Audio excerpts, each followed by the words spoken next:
के मात अपने मुंह से कुछ इस तरह भरते हमें, तूफान तो आंधी चले पर रोशनी जलती रहे। Blackness. Only light can accomplish so. Let us hope that the brightness of education overcomes the darkness of divisions. ये धीरे धीरे जलते हुए दिए इस बात की तरफ संकेत देते हैं कि कोई भी कार्यक्रम अपनी सफलता की। We would like to appreciate the goddess of wisdom for her blessings by reading this lamp. We pray she bestows upon us additional academic and future prosperity.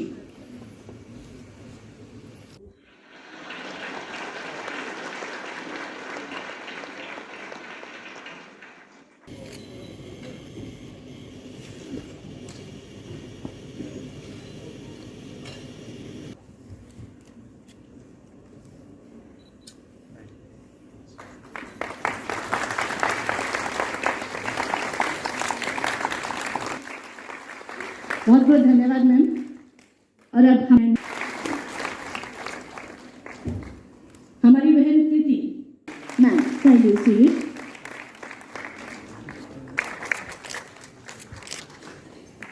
और अब एक हमारी बहन, थैंक यू सर, हमारी बहन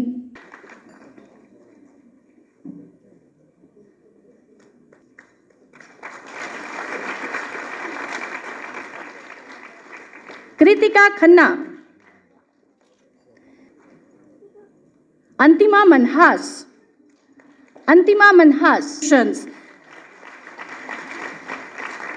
सना मसूद विमेन अचीव, सना मसूद। हमारी अगली women achiever हैं रूही सुल्ताना। हमारी अगली विमेन अचीवर हैं सादिया ता।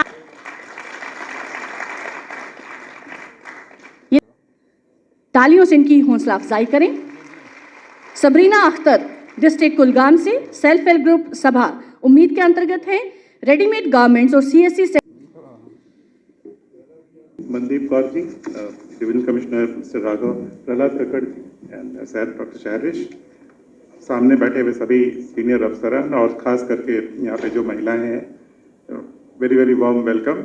आज के दिन में एलजी साहब को होना था यहाँ पे, पर उनकी तबीयत ठीक नहीं है इसलिए वो नहीं आ सके। बट आप यकीन मानिए कि एलजी साहब जब भी हमसे चर्चा करते हैं विषयों पे तो महिलाओं के उत्थान के बारे में उनका खास ध्यान रहता है, और महिला सशक्तिकरण का जो उनकी सोच में है उसके बारे में ये सिर्फ कहने के लिए नहीं है बल्कि करने की वो इच्छा रखते हैं और करने की कार्यकुशलता भी है। तो मैं सबसे पहले ये कहना चाहूँगा कि आज के दिन के लिए सभी महिलाओं को बहुत बहुत बधाई। और वुमेन्स डे आज ही क्यों होना चाहिए, हर 365 दिन वुमेन्स डे होना चाहिए। तो but anyway we should celebrate इट। मैं जम्मू कश्मीर में बहुत साल गुजारे हैं मैंने, और सबसे पहली चीज़ जो मार्क करने की है कि, और ये बात बहुत कैप्चर नहीं की गई है और मैं सभी लोगों से ये याद दिलाना चाहूँगा, 90s में जब हालात बहुत ख़राब थे जम्मू कश्मीर में, तो प्रोसेशन के आगे में महिलाएं होती थीं, और दैट शोज़ कि महिलाएं कोई बहुत पीछे नहीं रही हैं यहाँ पे। और जम्मू कश्मीर के इतिहास में महिलाओं का जेंडर डिस्क्रिमिनेशन उस तौर से कतई नहीं रहा है जैसा कहीं कहीं पे और होता रहा है। तो यहाँ पे एक जेंडर इक्वालिटी की प्रथा है, ये परंपरा में है, और इस परंपरा को हमको दोबारा जीवित करना है अगर कहीं पे कुछ कमी रह गई है। जम्मू कश्मीर के इतिहास में जेंडर डिस्क्रिमिनेशन नहीं था कभी, और इसलिए हमें उस परंपरा को पुनर्जीवित करने में बहुत वक्त नहीं लगेगा। और इसी निश्चय के साथ हम लोग को आगे बढ़ना चाहिए कि यहाँ पे महिलाओं और पुरुष को हमेशा से बराबर का दर्जा मिला है और वही रहना चाहिए। तो मैं कुछ चीज़ों पे ध्यान दिलाना चाहूँगा कि आज बात हुई कि महिला सशक्तिकरण के लिए हम क्या करेंगे, और साथ उसका एक माध्यम है JKRLM उम्मीद और साथ और इस तरह का फैसला या फिर और भी जो कार्यक्रम है वो सब एक माध्यम है। लेकिन ये समझना बहुत जरूरी है कि हमारी सिस्टम हर एक महिला के साथ खड़ी हो, ऐसा हमें इंतजाम करना चाहिए। और हम लोगों ने ये फैसला किया था कि हम लोग 3 मुख्य बिंदुओं पे काम करेंगे। पहला ये कि एक हेल्पलाइन है, वुमेन हेल्पलाइन है। और मैं आप सब लोगों से गुजारिश कर रहा हूँ, जितनी भी महिलाएं बैठी हैं और यहाँ पे जितने भी पुरुष बैठे हैं, हेल्पलाइन के बारे में सभी महिलाओं को पता रहना चाहिए। और मैं आप लोग सबसे गुजारिश कर रहा हूँ कि जब आप दूसरी महिलाओं से मिलें तो वो हेल्पलाइन का नंबर पता होना चाहिए। नंबर पता होने में अगर जरूरत ना पड़े तो अच्छा है, लेकिन अगर जरूरत पड़े तो पता होना चाहिए कि हमें किसको फोन करना है। और मैं यकीन दिलाता हूँ कि उस हेल्पलाइन से मदद मिलेगी। और मेरे ख्याल से ये नंबर 1091 है और ये सब आप लोग चेक कर सकते हो।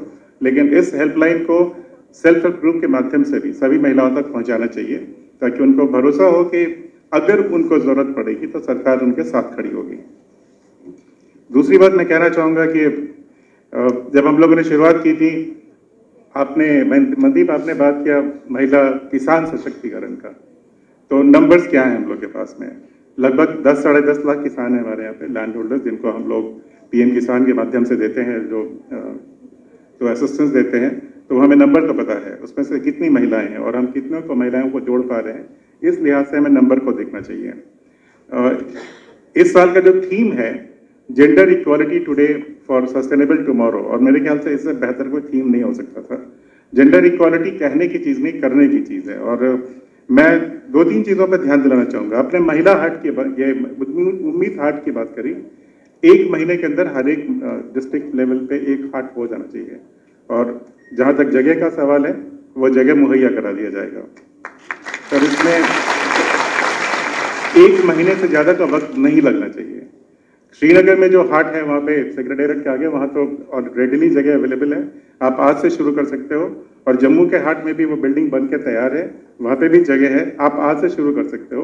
आप जगह वहाँ पे डेजिग्नेट कर लो तो आपके मार्केटिंग की प्रॉब्लम नहीं आएगी। अल्टीमेटली अगर आप कोई भी काम शुरू करते हो तो मार्केटिंग की व्यवस्था होनी चाहिए। हर जिले में एक हाट होना चाहिए, और अगर जरूरत पड़ेगी तो हर पंचायत में भी हाट इस्टेब्लिश कर लेंगे हम लोग, तो इतनी मुश्किल काम नहीं है। मैं एक गुजारिश करूंगा कि आज के जमाने में अगर डिजिटल लिटरेसी नहीं है तो काम नहीं चलने वाला है। आज एजुकेशन में डिजिटल लिटरेसी भी एक कंपोनेंट होना चाहिए। मैं आपसे रिक्वेस्ट कर रहा हूं कि जितने भी सेल्फ हेल्प ग्रुप में महिलाएं हैं, आपने नंबर बताया हमें कि लगभग 59,000 हमारे पास सेल्फ हेल्प ग्रुप्स हैं और इसमें 5 लाख वुमेन जुड़े हैं।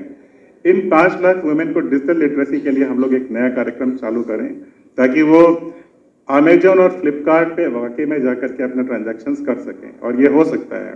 मैं इसलिए कह रहा हूँ, लोग कहते हैं कि डिजिटल लिटरेसी क्या चीज़ है, लेकिन हिंदुस्तान में जब मोबाइल आया तो लोगों ने बोला मोबाइल कैसे इस्तेमाल करेंगे सब्जी वाले, क्योंकि उनको तो अंग्रेजी नहीं आती है।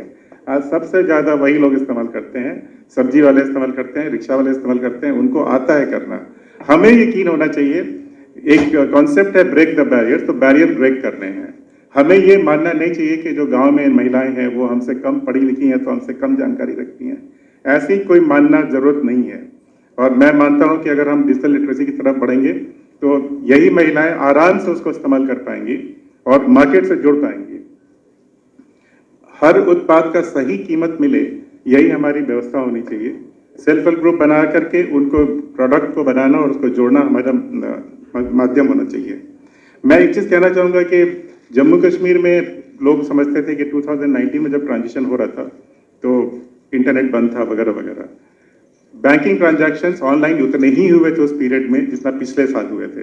तो ये सब भ्रांतियां रहती हैं कि हम लोग नहीं हो पाएगा, बिल्कुल आसानी से होता है। आपकी जमीन आपकी निगरानी, पता नहीं आप लोगों में से कितने लोगों ने देखा अपनी जमीन वहां पे, लगभग 9 लाख लोगों ने देख लिया अब तक। जाहिर है उसमें से बहुत सारी महिलाएं होंगी, और मैं सभी महिलाओं को आमंत्रित कर रहा हूं कि अपने जमीन के कागजात देख लीजिएगा, वहां जाकर के ऑनलाइन उपलब्ध हैं, देख लीजिएगा। एक बहुत वक्त नहीं लगेगा, 10 मिनट लगेगा उसमें। मैं मनदीप आपसे गुजारिश करूंगा कि उसकी भी इनको पता होना चाहिए, क्योंकि एम्पावरमेंट करनी है तो 2-3 चीजें जरूर होनी चाहिए। एक तो हर चीज में जानकारी होनी चाहिए, क्योंकि नॉलेज से एम्पावरमेंट आता है, और जमीन के कागजात के बारे में जब जानकारी होती है तो महिलाओं को भी एम्पावरमेंट होगा उससे। घर में कौन सी जमीन है नहीं है उनको पता होना चाहिए, उसका रिकॉर्ड क्या है वो होना चाहिए। उससे दूसरा फायदा ये होगा कि अगर वो बैंक के लोन लेना चाहती हैं तो उनको आसानी मिल जाएगी। तो 2 वजह है कि अगर सेल्फ हेल्प ग्रुप को हम प्रमोट करना चाहते हैं तो उसको आपकी जमीन आपकी निगरानी और डिजिटल लिटरेसी के साथ हम जोड़ें। और तीसरी चीज जो आपने हार्ट की बात करी, हार्ट बहुत ही सिंपल काम है, वो हम लोग बहुत तेजी से रोल आउट कर सकते हैं, 1 महीने में रोल आउट हो जाएगा। मोबाइल गवर्नेंस शुरू हो गई है, आप में से कितनों को पता है? 25 सर्विसेज पूरी तरह से ऑनलाइन कर दिए गए हैं। आपको दफ्तर आने की जरूरत नहीं है जम्मू कश्मीर में। आप अपने मोबाइल से घर से बैठे बैठे अपनी एप्लीकेशन भेज सकते हो, उसका क्या निर्माण, उसका क्या नतीजा हुआ वो भी आपको पता लग जाएगा। अभी 25 सर्विसेज हैं, लेकिन 173 सर्विसेज बहुत जल्दी मोबाइल गवर्नेंस के थ्रू उपलब्ध करा दी जाएंगी। फायदा क्या होगा? आपको दफ्तरों के चक्कर नहीं लगाने, आप घर बैठे बैठे अपना अप्लाई करिए, घर बैठे बैठे आपको आपकी सर्विस मिलेगी और तय समय सीमा में मिलेगी। जो पब्लिक सर्विस गारंटी एक्ट के तहत जो टाइम लाइन है, और मोबाइल गवर्नेंस से और ऑनलाइन से क्या फायदा होता है? आप लोगों में से कोई वॉलंटियर करेगा जवाब देने के लिए? ऑनलाइन जब ये चीजें होती हैं क्या फायदा होता है? ट्रैक होता है, अगर आप देर कर रहे हो तो पता लग जाता है। हाँ, हम लोगों ने मई में तय किया था कि हम लोग ई ऑफिस की तरफ मूव करेंगे, और आज 100% काम जम्मू कश्मीर में ई ऑफिस के माध्यम से होता है। एक भी फाइल फिजिकली एक्सेप्ट नहीं की जाती है, और हमारा डिस्पोजल 97% के आसपास है। तो तब्दीलियां बहुत जल्दी हो जाती हैं। और तो वही लोग जो बोलते हैं कि डिजिटल लिटरेसी कैसे होगा, लोग पढ़े लिखे नहीं हैं, ये भूल जाइए। जम्मू कश्मीर की महिलाओं में भी उतनी क्षमता है कि वो डिजिटल लिटरेसी को पूरी तरह अपना सकती हैं, और इसको अवश्य रूप से हमें करना चाहिए। मैं 2-3 चीजों पे और गौर कराना चाहूंगा सभी महिलाओं को। एक, आप लोग नेटवर्क बनाइए, जैसे आपने प्रगति की है, आपने उम्मीद से जुड़े, हर महिला अगर 5 और महिलाओं को ये चीज बताएगी तो मैं आपको यकीन दिलाता हूं कि आज बैंक, J&K बैंक का भी पूरी तरह से ऑनलाइन हो गया एप्लीकेशन। आप लोगों में से कुछ लोगों को पता होगा, बाकियों को नहीं पता होगा। J&K बैंक में एप्लीकेशन सारे ऑनलाइन कर दिए गए हैं। तो अगर आप अप्लाई करते हो और आपका एप्लीकेशन जैसे पहले होता था कि आप चक्कर लगा रहे हो और 10 सवाल पूछे जाएंगे, काम नहीं होगा, तो ऑनलाइन होने से व्यवस्था ये हो जाएगी कि अगर आपका एप्लीकेशन सही है तो आपको एक तय समय के अंदर में आपको लोन उपलब्ध करा दिया जाएगा। तो इसको मैं रिक्वेस्ट कर रहा हूँ सभी महिलाओं से कि अपने दोस्तों को बताइए, और अगर उनको किसी भी काम को करने के लिए उनको लोन की जरूरत है तो वो लोन मुहैया करा दिया जाएगा, अनलेस कि कोई डिफॉल्ट है। डिफॉल्ट तो मैंने, गरीब लोगों में डिफॉल्ट तो कम ही होता है। ये सबसे ज्यादा डिफॉल्ट उन लोगों से होता है जिससे सबसे कम उम्मीद की जाती है कि उनका डिफॉल्ट होगा। लेकिन जनरली जो डिफॉल्ट होता है, नॉर्मली हम लोग उस लेवल पे नहीं देखते हैं। तो आप लोगों से गुजारिश है, पैसे की कमी नहीं होगी, और अगर एप्लीकेशन सही है तो 100% उनको पैसा मिलेगा। तो जितने भी सेल्फ हेल्प ग्रुप हैं, आज हमारे पास 59,000 है, पर ये एक्चुअली देखो तो लगभग 50, आज के दिन में 5 लाख जुड़ी हैं। मैं उम्मीद रखता हूं कि अगले साल तक ये 10 लाख नंबर हो जाए तो जाके बात बनती है। क्योंकि एज आई सेड, क्यों हो सकता है ये इसलिए हो सकता है, जम्मू कश्मीर में बहुत तेजी से चीजें बदल रही हैं। किसी ने सोचा था कि नवंबर, दिसंबर, जनवरी हाईएस्ट एवर टूरिज्म होगा जम्मू कश्मीर में? किसी ने कल्पना भी की थी कि कोविड के बीच में अक्टूबर, नवंबर, दिसंबर, जनवरी और फरवरी में हाईएस्ट एवर टूरिज्म होगा J&K में? आपको होटल के कमरे नहीं मिलेंगे, और ये हुआ है अभी कश्मीर के अंदर में जो भी हुआ है। आपको ये हाईएस्ट एयर ट्रैफिक थी, हाईएस्ट एवर टूरिज्म था, और ये हो रहा है जब कोविड था। आप ये सोच के देखिए कि जब कोविड खत्म होने के वक्त में आप आ रहा है, और हम मान के चल रहे हैं कि ऊपर वाले ने मेहरबानी करी तो चौथा वेव नहीं आएगा। आ गया तो कर लेंगे मैनेज, लेकिन पहले 3 वेव जम्मू कश्मीर में बहुत अच्छी तरह से मैनेज हुए हैं। इनफैक्ट 3rd वेव में हमारा पीक 2nd वेव से कम था, जो कि बहुत कम जगह वैसा हुआ है। लेकिन 4th वेव ऊपर वाला करेगा तो आएगा नहीं, अगर आए तो भी मैनेज कर लेंगे। लेकिन मैं ये कहने की कोशिश कर रहा हूं, हमारी इकोनॉमी 100% जीडीपी हमारी डबल होने जा रही है। कोई ताकत नहीं रोक सकती इस चीज को। अगले 5 साल में जम्मू कश्मीर की जीडीपी डबल हो जाएगी। उसमें 1 लाख की जो बात विनोद जी ने करी थी कि हर एक सेल्फ हेल्प, मतलब एक महिला का इनकम कम से कम 1 लाख हो सकता है, क्योंकि उसका अगर 50% भी इन लोगों के बीच में जाएगा, 1 लाख बड़ी आसानी से आएगा। और कैसे होगा? पहली बार आप जम्मू से श्रीनगर 5 घंटे में पहुंच रहे हैं, ठीक बोल रहा हूं? पहले तो आपको 12 घंटे धक्के खा के लगते थे, और जम्मू से दोड़ा आप आज 3.5 घंटे में पहुंचते हैं, पहले 7 घंटे में पहुंचते थे। श्रीनगर से गुलमर्ग आप पहले 3 घंटे में पहुंचते थे, अब 1.5 घंटे में पहुंचते हैं। हर इलाका जुड़ चुका है, और टूरिस्ट बहुत ज़्यादा आने वाले हैं। विंटर टूरिज्म जैसे ही रेलवे आएगा, आपको पता ही नहीं चलेगा कितने टूरिस्ट आ रहे हैं। उस वक्त सेल्फ हेल्प ग्रुप, अगर आप अपने गांव में होम स्टे की व्यवस्था कर लें, जिसके लिए पैसा दे दिया जाएगा, आप यकीन जानिए कि गुलमर्ग, पहलगाम और बनी और वगैरह वगैरह तो हैं ही, यहाँ पे हर जगह ऐसी है कि वहाँ पे कई लोग कई बार आना चाहेंगे। और अगर ये हो गया तो सेल्फ हेल्प ग्रुप के माध्यम से टूरिज्म को भी हमें प्रमोट करना चाहिए। पैसे की तो कोई इशू है नहीं उसमें। दूसरी चीज मैं बोलना चाहूंगा कि लगभग 100 ऐसे फॉरेस्ट प्रोडक्ट्स हैं जो कि हर्ब्स के नाम से जाने जाते हैं, जिनको प्रमोट हम लोग नहीं कर पाए हैं। अभी एक फॉरेस्ट फॉर लाइवलीहुड कार्यक्रम हम लोग चालू कर रहे हैं। उसमें अगर सेल्फ हेल्प ग्रुप जुड़ जाए तो हम लोग जो व्यवस्था है कि अभी एक कॉन्ट्रैक्टर के माध्यम से करते हैं, उसको हम डीरेगुलेट कर देंगे। और उसमें फिर सेल्फ हेल्प ग्रुप अगर जुड़ जाती हैं तो ये इनकम सीधा उनको जाएगा। कई चीजें हैं, मैं इन चीजों पे बहुत लंबा टाइम नहीं लेना चाहता हूं।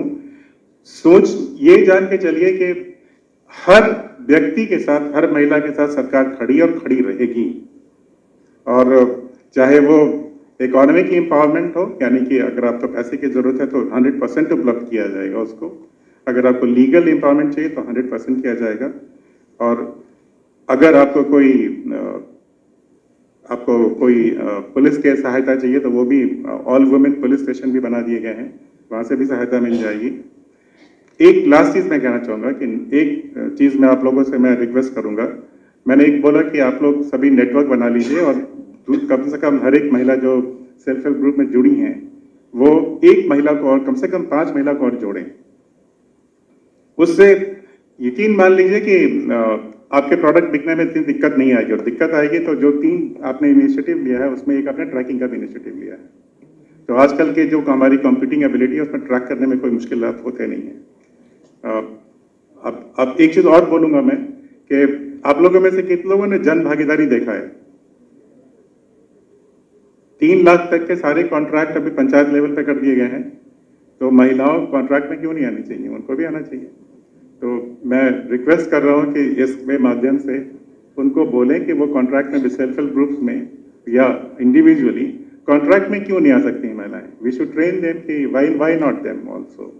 तो we should definitely make an attempt. और जन भागीदारी में हर काम की डिटेल आपको उपलब्ध होती है आपके मोबाइल पे। कितने लोगों ने देखा है इसको? कम लोगों ने देखा है। जब देखोगे तो बहुत सारे आप लोगों की इनकम वहां से भी आ जाएगी। ओवरऑल मैं ये कहना चाहता हूं कि जो एक कंसेप्ट है कि नो वन लेफ्ट बिहाइंड, इस कंसेप्ट को जमीन पे उतारना है और उतर सकता है। और अगर सब लोग मिलकर काम करेंगे तो ये हो जाएगा। एक लास्ट चीज कह के मैं अपने विचारों को यहीं पे विराम दूंगा।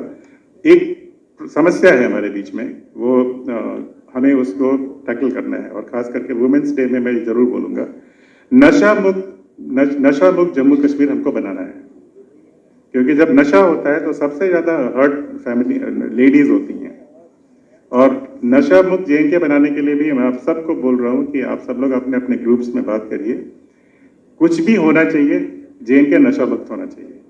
ये एक ऐसा प्रॉब्लम है जिसके बारे में हम लोग अक्सर बात करना नहीं चाहते हैं, लेकिन करना चाहिए। और अगर किसी को भी किसी भी तरह की मदद चाहिए, नशा जो लोग लेते हैं बच्चे, छुपाने से कुछ बदलता नहीं है। अगर आप हेल्प मांगोगे तो मिल जाएगा, लेकिन उसको बोलोगे कि हमारा स्टिग्मा है, वो तो विक्टिम है। उसका स्टिग्मा क्या हो गया? जो बच्चा उसको लेता है वो तो विक्टिम है। तो उसको हम लोग इस तरीके से संजीदगी के साथ देख सकते हैं। तो इन्हीं शब्दों के साथ मैं वुमेन एम्पावरमेंट डे में और डॉक्टर शारिश को, इस पूरे कार्यक्रम का, मनदीप को इस पूरे कार्यक्रम के लिए बहुत बहुत बधाई देता हूँ। एरियाज में महिलाओं को सशक्तिकरण करने के लिए बड़े प्रयास कर रहे हैं और अगली बार ये आंकड़ा आपने मुझे सरकार डबल हो उसको लेकर से जैसा मैंने बताया कि उनके लिए जो भी सेल्फ हेल्प ग्रुप के माध्यम से बहुत सारी ऐसी नई एक्टिविटीज़ शुरू हो रही हैं जिसमें वो अपने आमदनी का जरिया बना सकते हैं। तो वुमेन को इकोनॉमिकली एम्पावर करना, लीगली एम्पावर करना और साइकोलॉजिकली एम्पावर करना, ये हमारा मकसद है। और मुझे यकीन है कि जिस तरह का काम हो रहा है सभी को हम लोग एक नेटवर्क में जोड़ पाएंगे और उनकी आमदनी में इजाफा कर पाएंगे।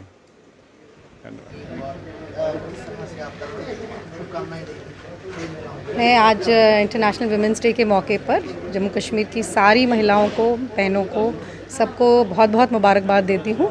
और जैसा कि आप लोगों ने देखा कि हमारा ये प्रोग्राम सेल्फ हेल्प ग्रुप्स की महिलाओं के लिए और उनके साथ ही प्रोग्राम जो ऑर्गेनाइज़ किया गया था।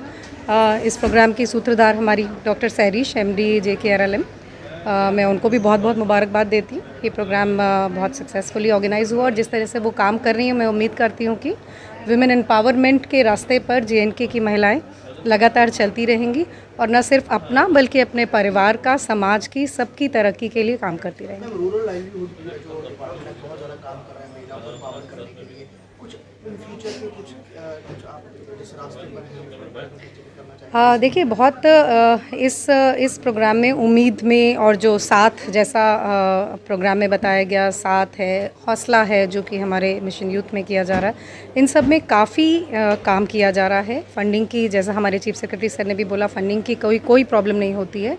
नियत होनी चाहिए और काम करने का जज्बा होना चाहिए। इस साल में भी जैसा मैंने बताया कि 250 करोड़ से ज़्यादा का हमने प्रोविज़न किया है और जैसे जैसे रिक्वायरमेंट होती जाएगी फंडिंग सपोर्ट आता जाता है। JNK को गवर्नमेंट ऑफ इंडिया की तरफ से भी कभी भी फंड्स की कभी भी इशू प्रॉब्लम नहीं रही है। हमें अपने प्रोजेक्ट्स बनाने हैं, उनके ऊपर काम करना है, मेहनत से काम करना है और फंडिंग आती रहेगी। डिजिटल प्लेटफॉर्म से रूरल एरियाज की महिलाएं जुड़े हुए हैं, उसको लेकर आगे क्या प्रयास करते हैं? आज जैसा कि हम लोगों ने पोर्टल लॉन्च किया है JKRLM में, जितने भी सेल्फ हेल्प ग्रुप्स जुड़े हुए थे उनका पोर्टल पे इन्फॉर्मेशन गवर्नमेंट ऑफ इंडिया के पोर्टल पे होती थी, जिसमें उनकी फाइनेंसिंग की इन्फॉर्मेशन होती थी और सेल्फ हेल्प ग्रुप्स की इन्फॉर्मेशन होती थी। अब ये एक शुरुआत JNK में पहली बार ही की गई है, इंडिया में ये पहला अटेम्प्ट है जिसमें आप सारी उनकी इकोनॉमिक एक्टिविटीज़ की इन्फॉर्मेशन इसके ऊपर डालेंगे। जैसा रेवेन्यू डिपार्टमेंट ने किया है, सारा रेवेन्यू रिकॉर्ड्स ऑनलाइन किया है, अपनी ज़मीन अपनी निगरानी, जिससे बैंक्स को कोई भी किसी की भी टाइटल वेरिफिकेशन के लिए अब कागज़ देखने की ज़रूरत नहीं है, वो ऑनलाइन कर सकते हैं। उसी तरीके से जब सेल्फ हेल्प ग्रुप्स की सारी इन्फॉर्मेशन ऑनलाइन होगी तो बैंक से लिंकेज में दिक्कत नहीं आएगी। बैंक्स को वेरिफिकेशन के लिए इस पोर्टल के माध्यम से सारी इन्फॉर्मेशन अवेलेबल कराई जाएगी और जिससे ये जो क्रेडिट फैसिलिटेशन का काम है इसमें स्पीड भी आएगी और इसमें वॉल्यूम भी बढ़ेगा।